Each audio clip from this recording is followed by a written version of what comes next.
guys, welcome to my channel Dipti's.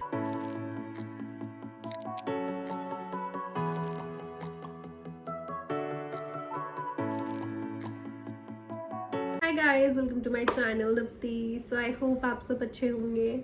And guys, this is another video about cabin crew or call it video जहाँ पे मैं बताने वाली हूँ कि how to make a perfect resume for your job interview. So guys, basically मैंने अपना resume बनाया था for my cabin crew interview और मेरे को एक अच्छा compliment मिला था from the HR कि आपका resume बहुत अच्छा है. Anyways, so guys, yeah. हम लोग बात करते हैं कि हम एक परफेक्ट रेज्यूमे कैसे बना सकते हैं. तो मैं आपको अपना रेज्यूमे दिखा दूंगी एंड वो मेरा कम्युनिटी पोस्ट पे भी ऑलरेडी पोस्टेड है, तो आप वहाँ पे जाके चेकआउट कर सकते हैं. मैंने अपना लैपटॉप के अंदर अपना रेज्यूमे खोल लिया है ताकि मैं कोई भी पॉइंट मिस ना कर पाऊँ. सो गाइज या तो आपको सबसे इम्पॉर्टेंट चीज़ आपकी होनी चाहिए कि आपका जो बैकग्राउंड है वो बेसिक पेस्टल कलर होना चाहिए. कोई भी होना चाहिए, लाइक बहुत ज़्यादा मिनिमल सा होना चाहिए, कोई तड़कता भड़कता नहीं होना चाहिए कि जो आपका फोकस है किसी भी रीडर का वो सिर्फ कलर पे ही जाए. फोकस जाना चाहिए आपके कंटेंट के ऊपर. मेरा कलर था that was pastel blue kind of colour. ठीक है, तो आप ऐसा कुछ pastel blue, pastel pink, pastel reddish, थोड़ा सा ग्रीन, ऐसा कोई कलर चूज कर सकते हो. और हमेशा ट्राई करना थोड़ा सा लाइक वाइट बैकग्राउंड हो, उसके ऊपर कोई भी पेस्टल कलर आप यूज़ कर रहे हो, ऐसा कुछ हो जैसा मेरा रेज्यूमे था. आप ऐसा कुछ बना सकते हो. And next important thing is to paste a photograph in formals of course, क्योंकि आप एक फॉर्मल जॉब के लिए अप्लाई कर रहे हैं तो इट इज़ बेटर कि आप एक फॉर्मल आउटफिट के अंदर अपनी जो पासपोर्ट साइज फोटोग्राफ होती है वो पेस्ट करें. That is basically your face का पिक्चर. वाइट बैकग्राउंड होना चाहिए आपके फोटोग्राफ में, ऑफ कोर्स राइट है. तो आप ऐसा कर सकते हैं, आप 3-4 सेक्शन बना सकते हैं. एंड आपको ऐसा नहीं करना है कि आपका जो रेज्यूमे है वो बहुत ज़्यादा भर जाए.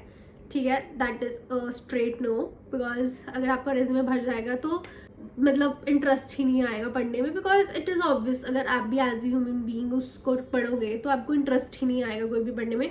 तो इट इज़ ऑलवेज बेटर कि आपका जो रेज्यूमे है वो बहुत ज़्यादा प्रिसाइज हो, अप टू द मार्क हो, हर एक उसके अंदर इंफॉर्मेशन हो जो रिक्वायर्ड है फॉर द जॉब पोजीशन.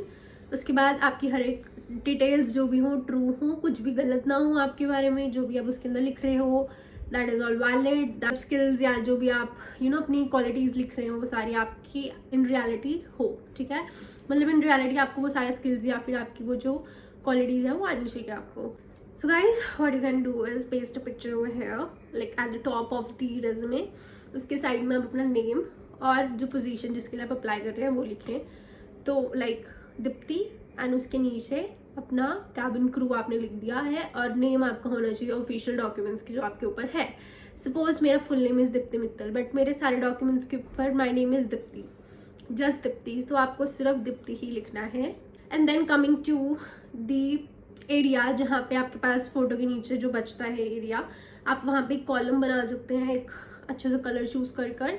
ठीक है, जैसे मैंने बताया मैंने पेस्टल ब्लू चूज़ किया था. तो अपना जो भी कॉन्टैक्ट इन्फॉर्मेशन है, अपना एड्रेस, अपना नेशनैलिटी, अपना जेंडर, अपना ईमेल आईडी एंड एवरीथिंग कि इसके थ्रू आपको जो कंपनी है वो कॉन्टैक्ट कर सके. ठीक है, अगर आपको कोई ऐसा लगता है कि आपका नंबर हर टाइम अवेलेबल नहीं होता तो आप एक ऑल्टरनेट नंबर भी डाल सकते हैं वहाँ पे. Remember that. So one most important thing is कि आपको ज़्यादा कलर्स नहीं चूज़ करने हैं. Just go for 2 or 3 colours maximum, जिसमें से 2 कलर्स तो ब्लैक एंड वाइट होने चाहिए ऑफकोर्स.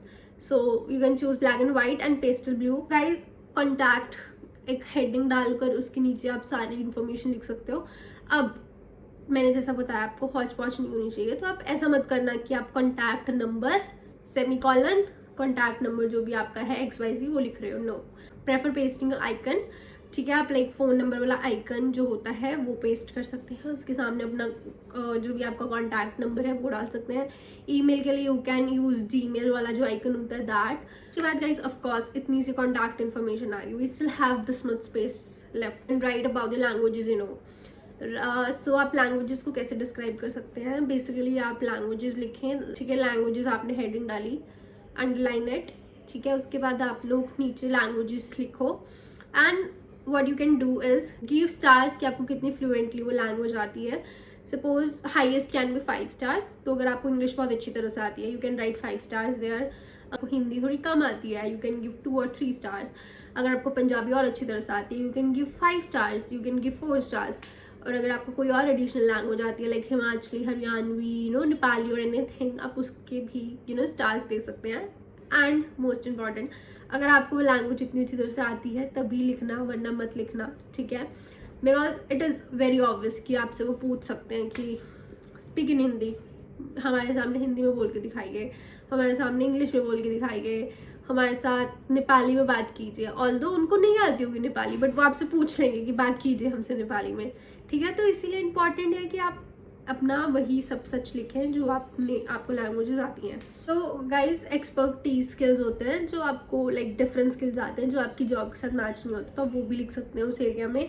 जैसे मैंने लिखा था video editing, creative thinking, dancing and designing, ठीक है। अब ये सब चीज़ें मुझे आती हैं, तो उन्होंने मुझसे पूछा भी था कि व्हाट अबाउट वीडियो एडिटिंग, कौन सी वीडियोज़ एडिट करते हो आप। तो आई जस्ट टोल्ड देम कि मैं लाइक यूट्यूब पे हूँ and I shoot the videos and edit. तरह की स्किल्स लिख सकते हो आप। एक्सपर्टीज और नॉर्मल स्किल्स जो आपकी जॉब के साथ मैच करेंगे, वो डिफरेंट जगह पे हम लोग लिखने वाले हैं, ठीक है।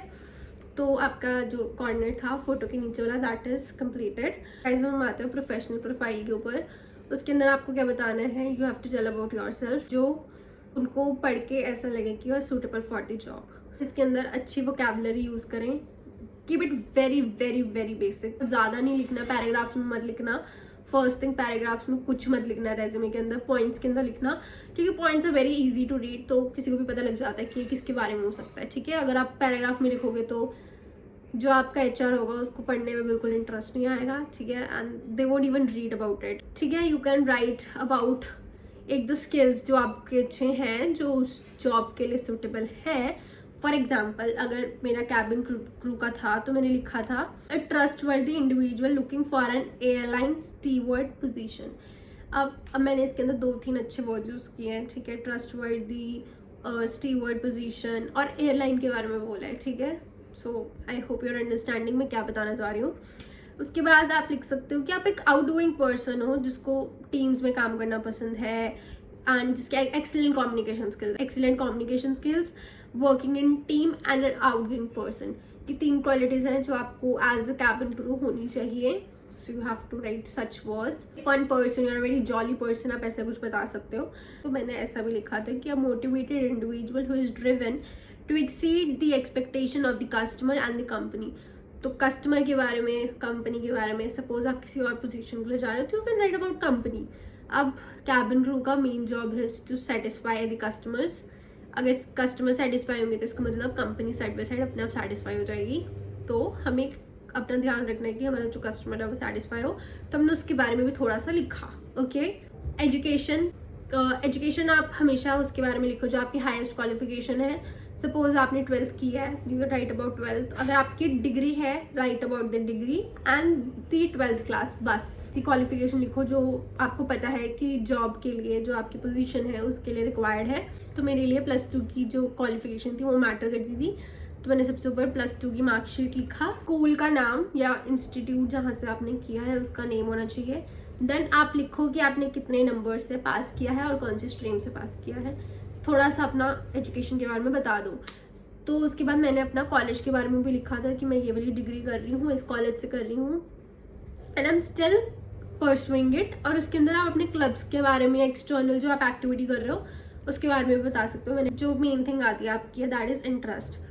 तो अब मैंने इंटरेस्ट में क्या लिखा था, vlogging, aircraft spotting, reading books, workout, कुछ भी आप लिख सकते हो इसके अंदर कि मेरे को यही इंटरेस्ट है। And it is not very important कि आप जॉब के रिलेटेड बताओ, बिकॉज यहाँ पे ट्रस्ट बता रहे हो। ऑफकोर्स आपके जॉब के रिलेटेड इंटरेस्ट होना इंपॉर्टेंट नहीं है, जो जॉब के रिलेटेड होना इंपॉर्टेंट है, that are the skills and the professional profile and the photograph.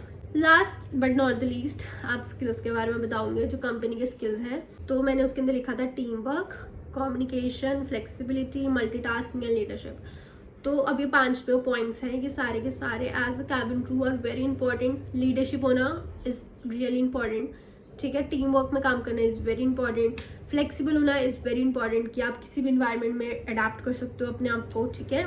Multitasking of course very important, ठीक है। आपको मल्टीटास्क करना पड़ता है एज अ कैबिन क्रू। तो मैंने ऐसे पॉइंट्स लिखे थे जो मुझे लगता है कि as a cabin crew are very useful, जो मेरे अंदर स्किल्स हैं वो। और मैंने ऐसा कुछ फेक नहीं लिखा था, और उन्होंने मुझसे पूछा भी था कि ऐसी कोई चीज़ बताओ जहाँ पे आपने टीम वर्क किया हो। तो मैंने उनको बताया कि लाइक रिसेंटली हमारे कॉलेज में ऐसा कुछ हुआ था, इवेंट हुआ था, हेड थी मैं और मैंने ऐसा ऑर्गेनाइज किया था। तो basically this is all.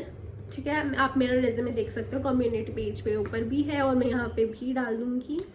So guys basically आपको बहुत ज़्यादा मिनिमल रखना है। Choose a very basic background, photo important है, अपना ऑफिशियल नेम डालना इंपॉर्टेंट है, tell about the skills that are required for the company और द पोजीशन, और जो प्रोफेशनल प्रोफाइल है उसके अंदर आपकी वोकैबुलरी बहुत अच्छी होनी चाहिए।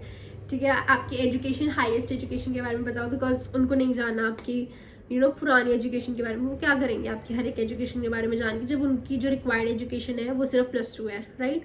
तब ऑफकोर्स आप डिग्री के बारे में बता सकते हो। If you have any graduate you can tell about that. हमेशा याद रखना, थोड़ा अलग अलग रखना हर एक चीज़ को, कुछ भी ऐसे हौच पौच नहीं होना चाहिए। पॉइंट्स में लिखना हर एक चीज़ के बारे में, बुलेट्स यूज़ करना, कुछ ऐसा नहीं होना चाहिए कि आपने पैराग्राफ एक चिट्ठा ही लिख दिया या फिर सारा कुछ एक ही पेज पे सिर्फ फोटो लगाए, यहाँ पे नाम लिखा एक कॉलम के अंदर और नीचे आपने पूरा चिट्ठा लिख दिया। No, don't do that. I guess guys this is all for the video. If you guys have any doubt, कोई भी आपको डाउट है, कोई भी आपको इशू है करने में, आपको मेरी हेल्प चाहिए, you can always drop a comment.